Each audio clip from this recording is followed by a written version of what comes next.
what's up? Welcome back to the CEO Post Podcast, where you get the real, the raw, and the mind of entrepreneurship. We are sitting down another Mindset Monday episode with my co-host. How's that? Justin Thorstad.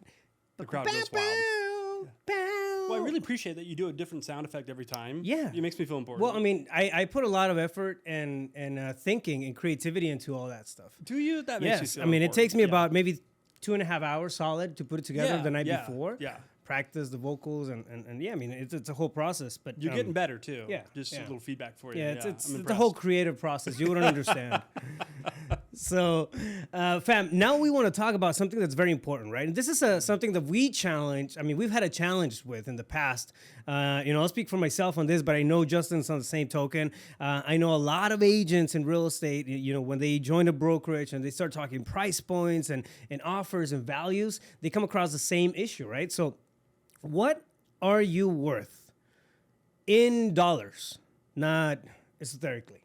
Yeah. Not right?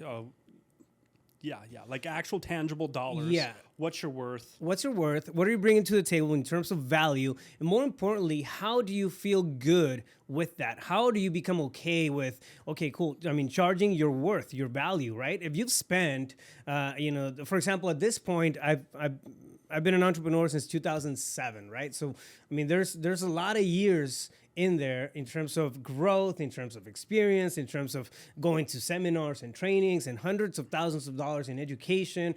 So like that's got to amount to something. When you're an agent, for example, we see this like in brokerages, right? Not that I want to get just into real estate specific, but we'll use that as an example. You see agents that go to marketing seminars, sales seminars, and all kinds of designations and whatnot. They're investing money in themselves, right, to increase their value. Yet when it comes to upholding their own value, a lot of times there's a pullback. There's a lot of friction, and the insecurity creeps in, and you know what I mean? Yeah. So well, and I think yes, you used realtors as kind of the content for the context we're talking about here, but you and I both know, because we have several businesses, not just real estate. Like, I've found, just speaking from my own experience of myself, every time I've launched a business, and whether that was being a realtor or starting a brokerage or my personal one-on-one coaching, my seminars, my coaching masterminds, every time I start a new business and I got to say, okay, so what is this worth? What am I worth, really, is what I'm communicating. Like, there's always that uneasy of like, well, here's what's comfortable and here's what's too much. Right. Right. And then there's that honest conversation of feeling into, no, wait a minute, let me resource myself here. I've gone through hundreds of thousands of dollars, literally, in just education, right, let alone the time that has taken me to implement that stuff and gain experience with it, to really know what the hell I'm talking about, and to be able to speak to what I'm talking about and the evidence called my results in life, right? And like, there's fucking worth in that. There's value in that. Yeah. And like, it's not replaceable. Like, you have to actually sit in the fire and go through these things. And so, I just love it brings in the law of compensation, right? You earn compensation. And I didn't even say money, compensation, in direct ratio to the value you provide humanity. Yeah. And that's broken down into three things: the demand there is for what you do, your ability to actually do that thing, and the difficulty there is in replacing you. Yeah. So like, if you really sit with all of that and quantify that out, what's it worth? Like, I remember when I first started doing personal coaching one-on-ones, I knew I wanted to charge $1,000, but the number just didn't quite fit. But I looked at my hourly rate and all my experience, my results in coaching people that I wasn't actually charging, and the results they produce. It's like, there's worth there. There's a tremendous amount of value based on my results. And so I remember the very first phone call I got from someone that wanted to hire me. I didn't even put it out there yet. I wasn't marketing myself or anything. This person just called me up and said, "Hey, do you do one-on-one coaching?" And I was like, "Actually, I do." I didn't tell her, "Hey, you're going to be my first client." And so we had a whole conversation. And it's funny, I was just talking about this a couple of nights ago. And she goes, "Okay, so that all sounds good. So what's your fee?" And I knew in my head I wanted to say $1,000, right? But like, I got choked up. It was like $750. The number always gets stuck in the solar plex. Yes. So you're somewhere in there. Yeah, totally. Yeah. And it just won't get passed out, fall out the mouth. And but you know what? This was a number of years ago. But in that moment, that experience taught me something. I will never downplay myself again, ever.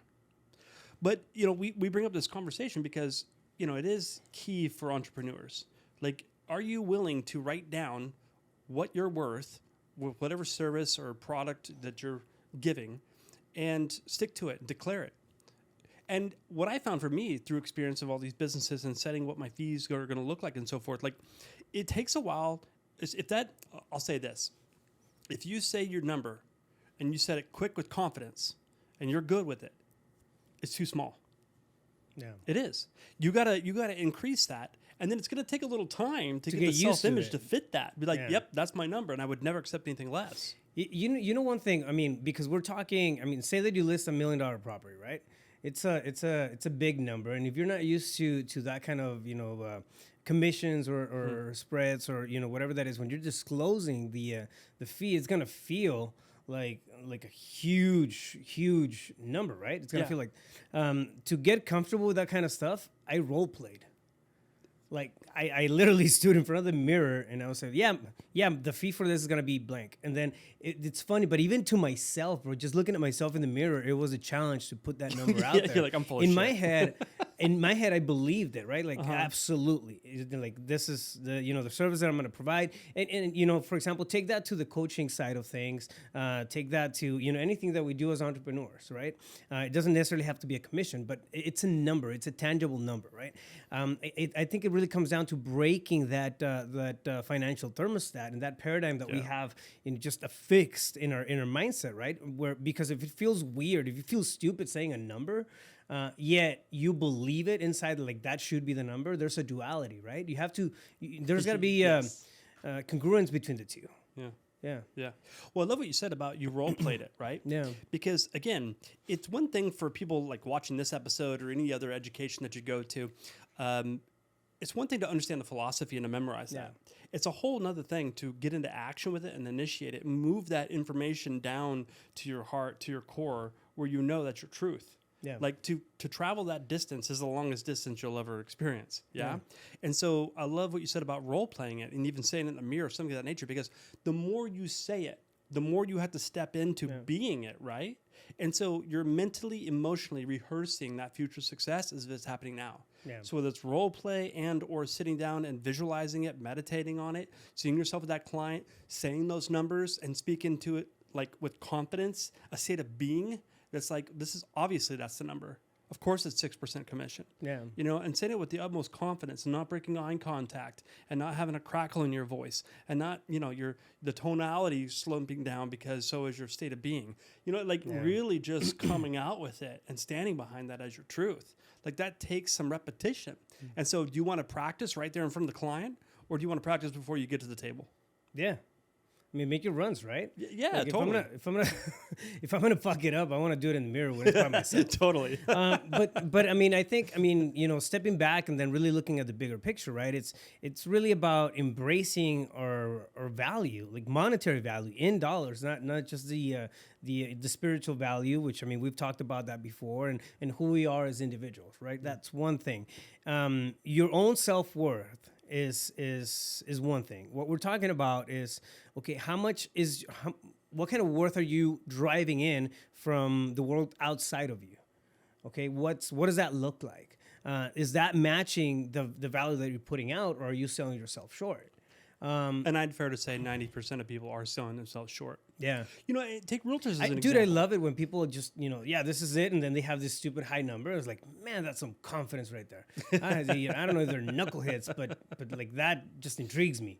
Right. Yeah. I know I had a battle with it. I mean, there was a high degree of just one, I think it was fear of loss because, potential business may go away. But then when you start defining what your client is going to look like, what your value is going to add to any given person, you start to figure out exactly who you're going after, right? Yeah. For example, now I understand that my demographic, the value that I can best give fits a certain group of people, right? And if that group of people, or if somebody has a pushback in that number, they're just not my they're not my client.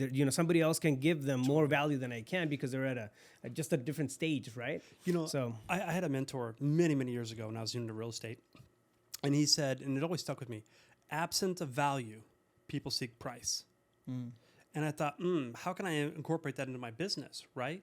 Like if you think about it, if you're going to go search, you want to buy a new big screen TV, right? And if you're comparing this Sony to that Sony in the same size, it's the same product. So you're going to look for the cheapest one, right? Yeah. So there's no value in the two because they're identical. You know, one's not more valuable than the other. So why would you pay more money for the same exact thing? Yeah. But when you're talking about your intrinsic value, and then you're able to quantify that with a dollar and cents and say, this is what it is, you got to be able to stand behind that. And so this is a big problem with realtors, you know, I mean, because that's the majority amount of people that I deal with as far as entrepreneurs, although there's many different industries and fields. And I'm just surrounded by more realtors more often. And it's funny to me because the vast majority of realtors do not charge 6% commission. They all charge less. Yeah. And whether it's 5% and they take 2.5% and they offer 2.5%, whatever the split, you know, how it comes down.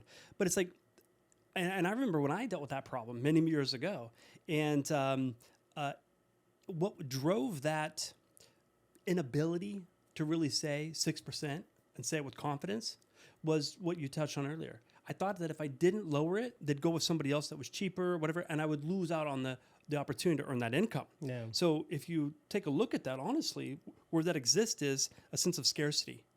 You know what I mean? And so what really served me well was to reframe my relationship to that energy called money and say, no. There's an abundance of business out there.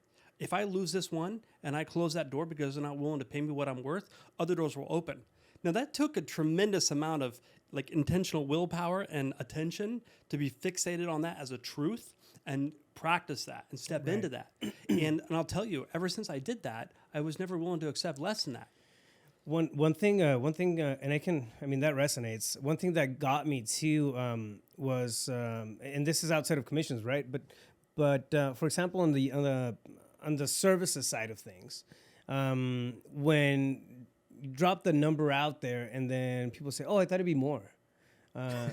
It's like shit, and then you start thinking, right? Like, well, I mean, am I leaving stuff on the table? Am I, just undermining the value that I can offer somebody else? So, like, the question really is what value are you putting out, into the world, right? And ask yourself the question. Okay, it's got to be a win-win. There has to be. It's always a two-way street, right? There has to be, some give so you can take. There has to be that degree of just play between the two, and I think it's easy to forget that part, right? The give. At this point, I understand that the more we give, the more we get.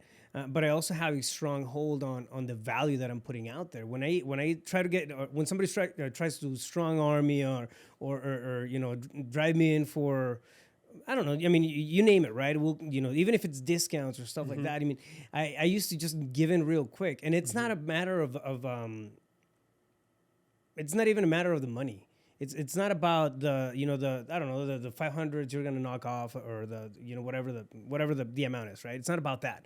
It's about me understanding that every time I do that, I'm devaluing everything that I've done in the past. Yes. Well, and not only that, but when you do give that discount, don't you take a little bit of that scarcity energy into the very next appointment? Yeah. Of like, oh God, I hope they're willing to pay me what I'm asking for. Yeah. Like, and the thing about it was what I noticed, just paying attention to myself through that process is when I was scared about them asking what's my fee, and I would cower down and give that discount, like I found it harder to get new business. Yet when I made that switch, when I transcended that and said, no, there's plenty of business out there. There's more than enough. I'm going to ask for what I want, and I'm going to get it.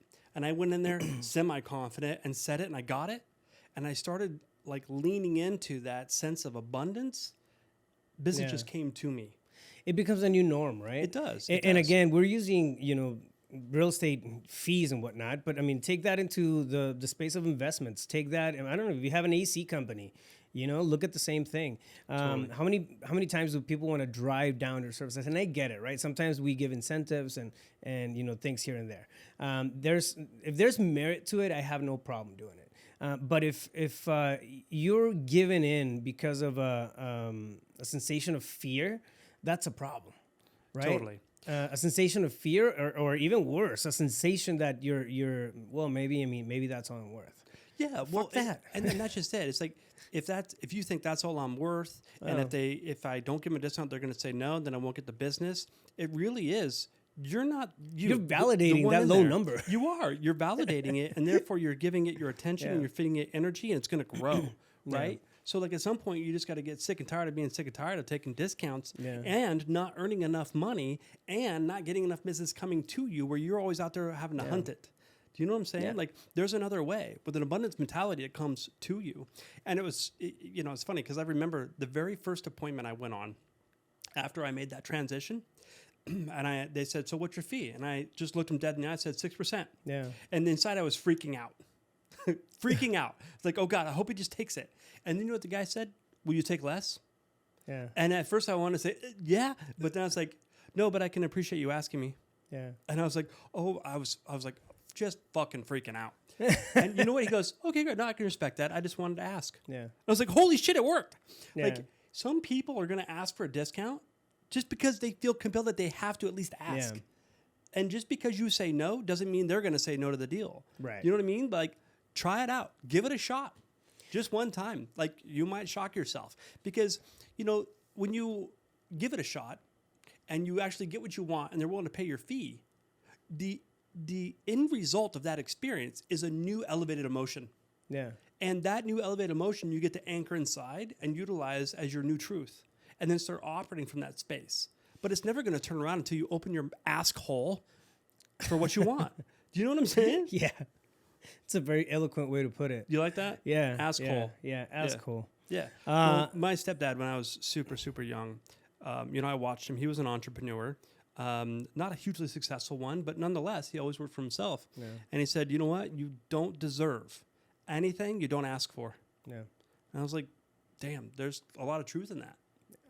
Yeah, no, and I get that, right? I mean, again, if there's merit behind, I'm not opposed to helping people out, or I don't know, if you have a product, somebody wants to come in and take it, and they're struggling. I mean, it's okay to do stuff like that, but I think it's gotta come from the right space. Yeah, those are the exception basis, right? Yeah, the question is, or the thing is, devaluating yourself, right? I mean, dude, it's so common. To have that question of again, whether or not your services are worth it, and what do you do? Just giving in for the sake of giving in. People don't even push, and you're already giving in. So again, just one point that I want to highlight here is that when you do that kind of stuff, it validates the fact that you're less than you're worth less to the world than you think you are. Yeah. I mean, and that hurts. If I see it, if I think about it that way, I was like, ugh. Yeah. I'm like, so, it was funny.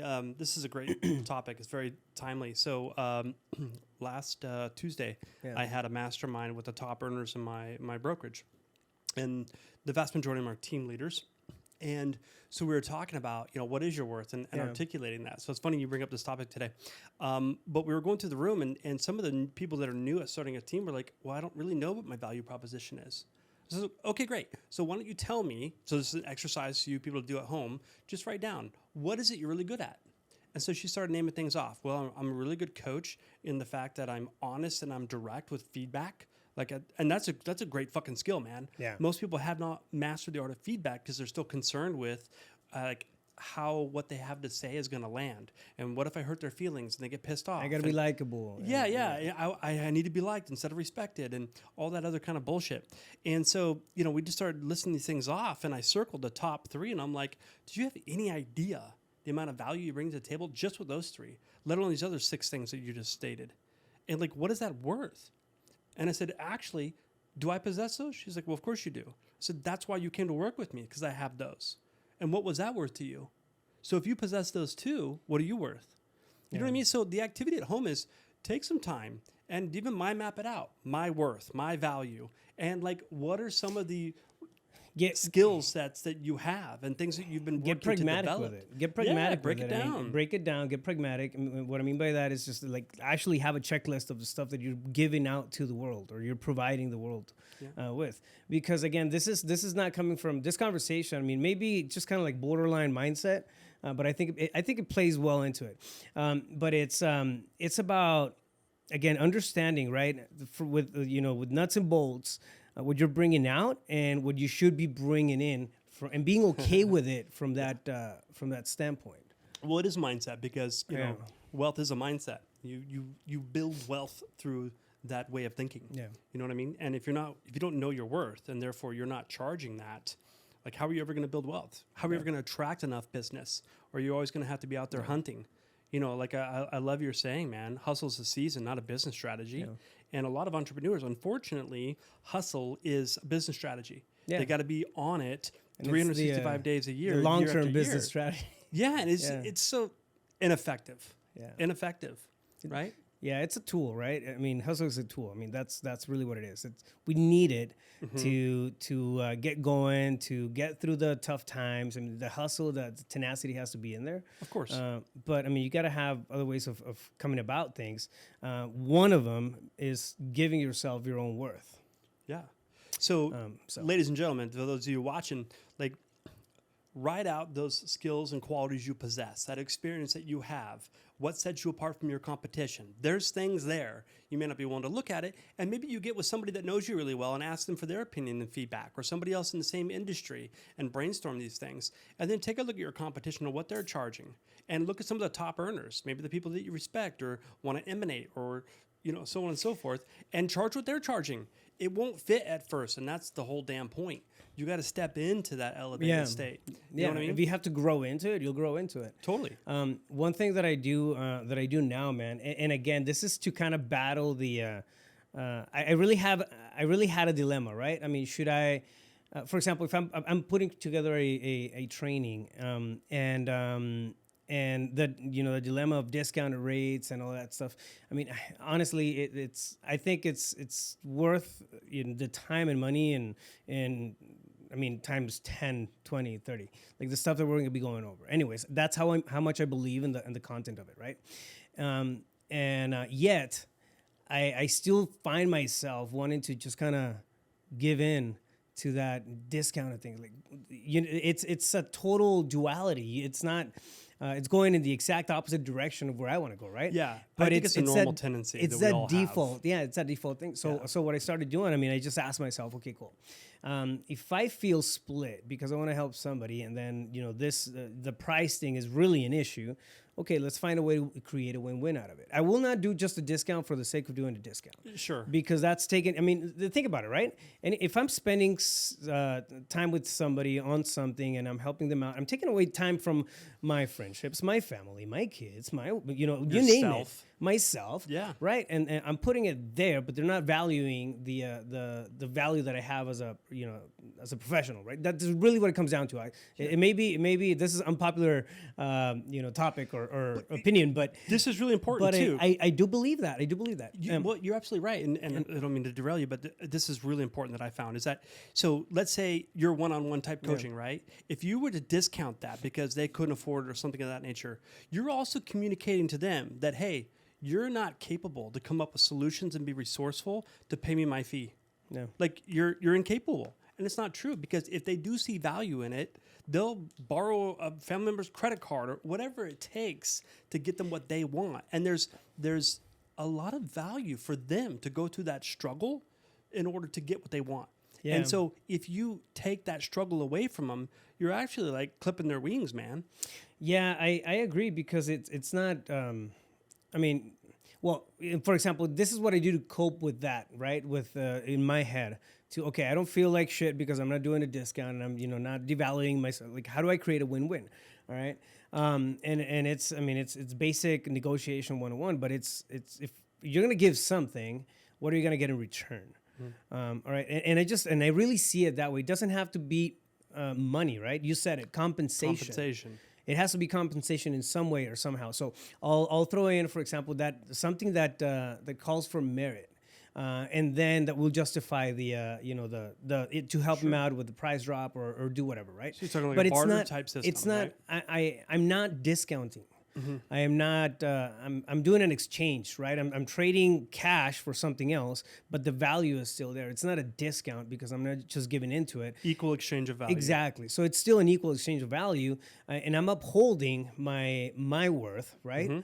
And I'm helping out where if as far as I think I can, without debilitating their ability, and it's creating a win-win, right? For example, call it I don't call it referrals, call it something else. Okay, if you want to sign up for this and you don't have the ability to do it, okay, cool. Let's work with 3 people, send me 3 leads, figure out help me promote this thing or whatnot, and then we'll pick it up from there. There you go. But it's a good conversation to have, right? To me, it's I have to find ways if I'm going to do anything like that to keep the value at high, okay? And again, not devaluing what I'm putting out. It's got to be a win-win. And if I do something in terms of adjusting the monetary exchange, it's got to be compensation. The compensation has to be equal, right? So, anyways, there's ways of getting creative and upholding your value. There's an agent I have, and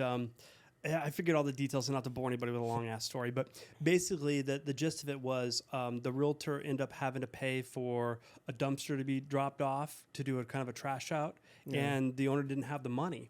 And the guy's like, well, we got to figure something out here. And the guy's like, well, I got this handgun, and it was a really nice, expensive handgun. He's like, I'll give you this instead of cash. And he's like, okay. Yeah. You know what I mean? It's like, and I'm not saying deal with firearms and whatever, but the point of exchange of value, like he loves firearms, this agent, right?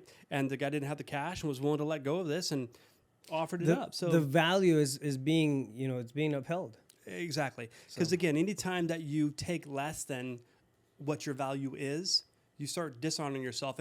And pay attention and notice when you give that discount unwillingly, not an exception type basis. Where do you feel it in your body? Exactly. Like your energy goes down. You even cower down a little bit. Your shoulders come forward. If you're not feeling good about doing that, stop doing it. Yeah. Now, again, there's a time and place though to do these types of things, right? Like I knew this guy for like 12 years. I never supported him in a real estate transaction, but he sent me deals over the years. He calls me up one day out of the blue. He's like, "Hey, Justin, I got this rental property. Tenants moving out. For what I owe is what it's worth, and so I'm going to have to pay to sell my house." He's like, "Can you help me out?" So I took a look at it, and it's like I could fit in about 1.5%. Yeah. And you know what? That's half of my fee. But I love this dude tremendously. He's a solid man. Like we mastermind sometimes. He sent me business. It's like I'm going to do him a solid because I love him. Yeah. You know what I mean? Like exactly. And that's completely different, right? Completely You're coming different. from a space of actually reciprocity right there because he's helped you out through the years. Yeah. So it's like you said, right? If it doesn't feel right to be selling yourself short, that's exactly what you're doing. Yeah. If you're discounting, if you're not, charging your worth, and it just doesn't feel right, you feel like it should be higher. Cut that shit out. Yeah. So what we're specifically talking about is when somebody asks you, what's your fee, what's your cost, whatever, and you've got that hesitation because you want to ask for this, but you think you can only get that, and you don't want them to say no and take their business away. Yeah. That's what we're talking about. Yeah, exactly. And every single entrepreneur goes through it. Yeah. And how'd you deal with that?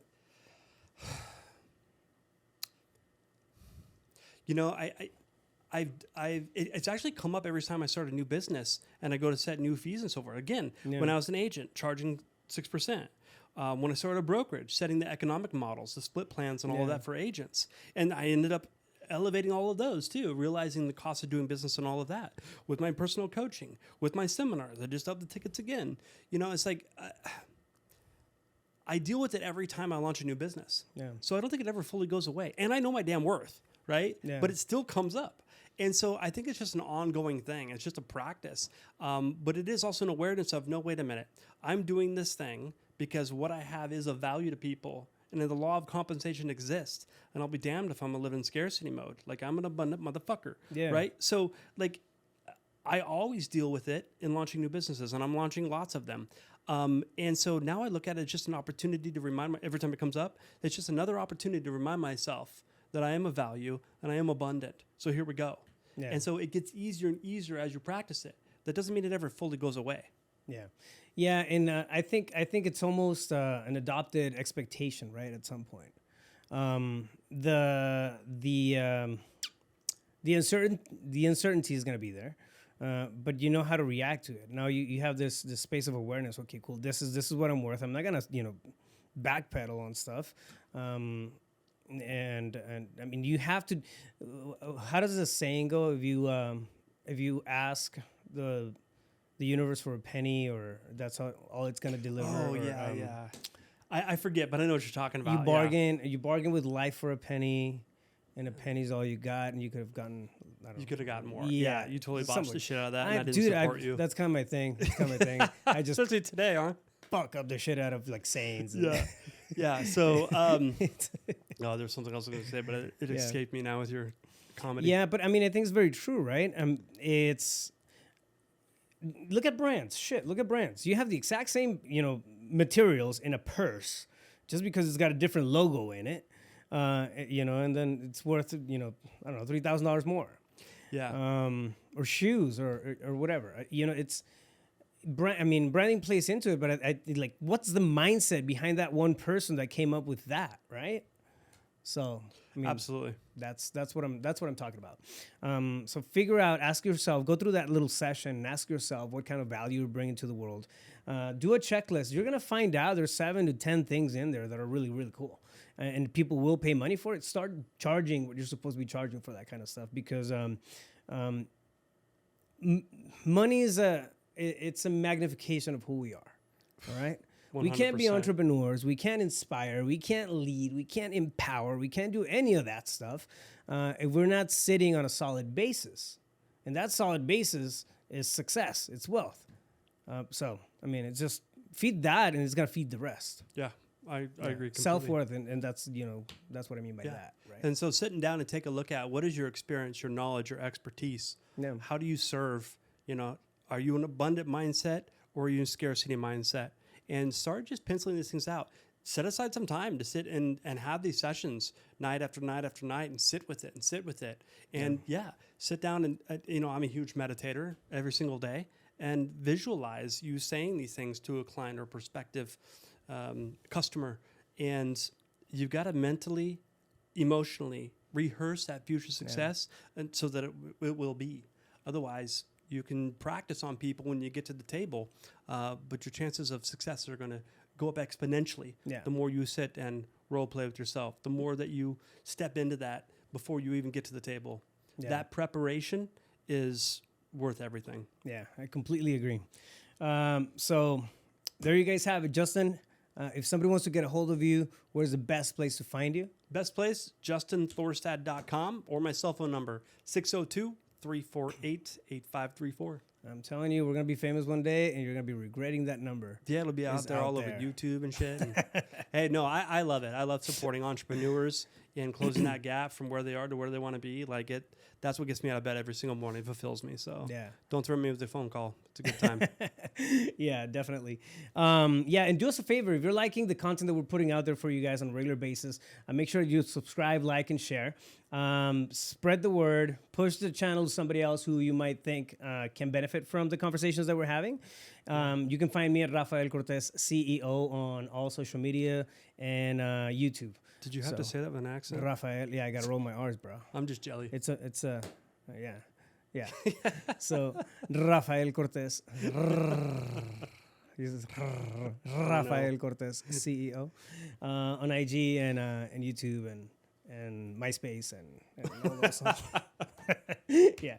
All right, guys. So, awesome. Until the next one, stay focused. You got this.